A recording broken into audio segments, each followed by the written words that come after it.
Yes, bana waligani mtazamaji wa Uhondo TV, mimi naitwa Aidan Jeremiah. Lengo langu ni kuweza kuletea taarifa mbalimbali za kimichezo ambazo zinapatikana ndani ya Uhondo TV. Tunafahamu swali kubwa ni kuelekea kwenye mchezo wa dabi ya watani wa jadi, dabi ya Kariakoo Muungano Cup Final 2026 visiwani Zanzibar, Amani New Complex Zanzibar, Simba Sports Club against Young Africans Sports Club, mchezo mkubwa ambao una hadhi ya kimataifa kabisa, ambao umesubiriwa na watu wengi na wadau mbalimbali. Sasa nimeona kuelekea kwenye mchezo huo niweze kupitisha maybe kwenye vikosi katika pande zote mbili, I mean Yanga Young Africans Sports Club, mabingwa wa Kiswahili BC Premier League, lakini pia wekundu Msimbazi Simba Sports Club, namna ambavyo story kwa inazungumzwa pia kwenye mitandao mbalimbali ya kijamii kwamba inawezekana wapo wachezaji ambao wanapewa nafasi kubwa sana kuanza, wapo wachezaji ambao pia nafasi kubwa sana kuweza kuanza. Nikianza na upande wa Yanga, wachezaji ambao wanapewa nafasi kubwa sana kuweza kuanza katika siku kubwa leo, Diara pia anapewa nafasi kubwa, Isaiah Patrick Mwenda,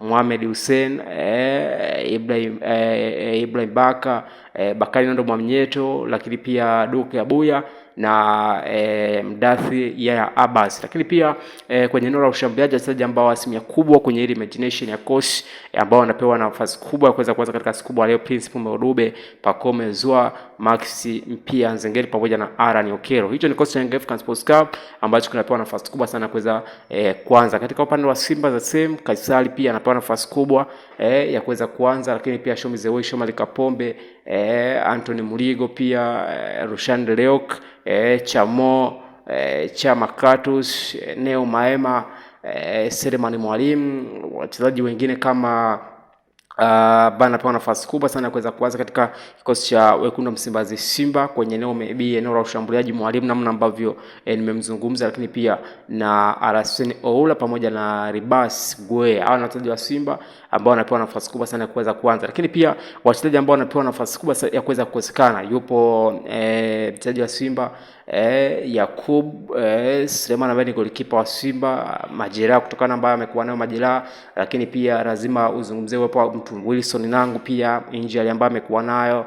Nixon Kibabage pia na mwenyewe kuna 50 anaweza kacheza, 50 asiwepo. Lakini pia ukija katika upande wa Yanga Sports Club, Dickson Job ambaye ni injury, Ibrahim Baka pia na yenyewe zipo 50 kama anaweza kaanza au asianze kwa kulingana ile injury ambayo amekuwa nayo. Clement Mzize pia atakosekana kwenye mchezo. Kwa hiyo hao ni wachezaji ambao wanapewa nafasi kubwa sana kuweza kuanza, lakini pia wanapewa nafasi kubwa sana kuweza kukosekana kwenye mchezo wa Muungano Cup Finali 2026 visiwani Zanzibar, Amani New Complex. Simba Sports Club Mfalme wa Nyika na Yanga Sports Club, mabingwa wa kihistoria NBC Premier League, Mwananchi.